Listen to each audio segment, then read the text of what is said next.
Barbie Fortesa emosyonal na isinapubliko ang anak nila ni Jack Roberto.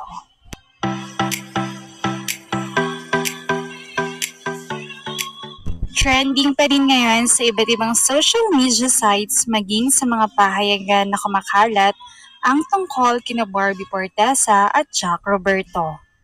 Kamakailan nga lamang ay ibinulgar ni Barbie ang baho ni Jack patungkol sa pagkakalink nito sa iba't ibang babae at maging sa lalaki na siya namang ikinagimbal ng marami dahil sa mga revelasyon ng aktres.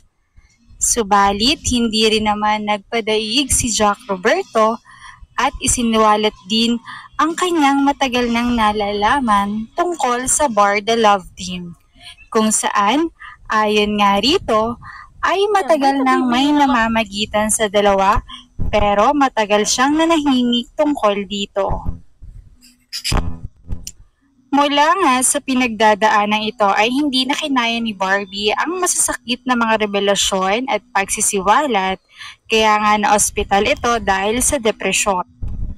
Sa tulong naman ng kanyang pamilya at malalapit na kaibigan ay nakasurvive si Barbie at maayos na itong nakauwi sa kanilang bahay mula sa pagkakakonfine sa ospital. Ilang araw nga makalipas ang paglabas niya sa ospital ay isang revelasyon muli ang binuksan ni Barbie. Sa isang panayam sa kanya sa isang radio station na hindi pa ine-ere, ay inamin nitong may sikreto sila ngayon na ngayon lamang niya ibubunyag.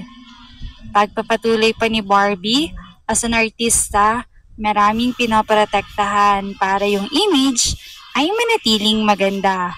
Siyempre para sa career talaga. Pero hindi maiiwasan na may mga issues talaga na kakaharapin at kagaya raw nila ni Jack na naging trending ang hiwalayan, samot-saring ang mga kontrobersya na idinidikit sa kanila.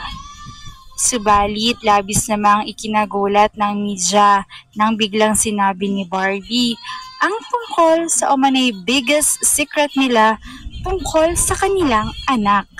Sa loob daw ng 7 years ay nagbunga pala ang kanilang pagmamahalan.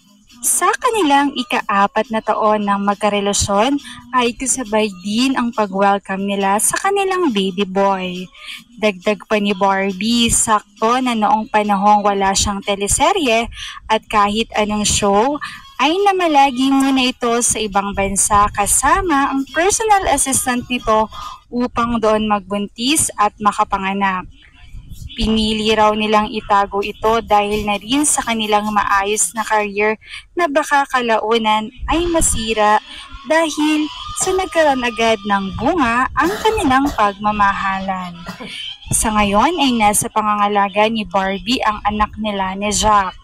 Pinag-uusapan pa ng kanilang mga abogado kung paano ang magiging setup nila sa bata, gayong magkahiwalay na sila.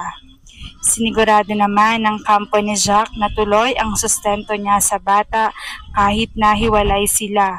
Gayun din sinigurado ng magkabilang panig na tatayo pa rin sila bilang isang magulang para sa bata dahil mahal na mahal nila ang bata at naniniwala sila na wala itong kinalaman sa kanilang naging hiwalayan. Mananatili ang kanilang suporta sa isa't isa bilang magulang ng kanilang supling.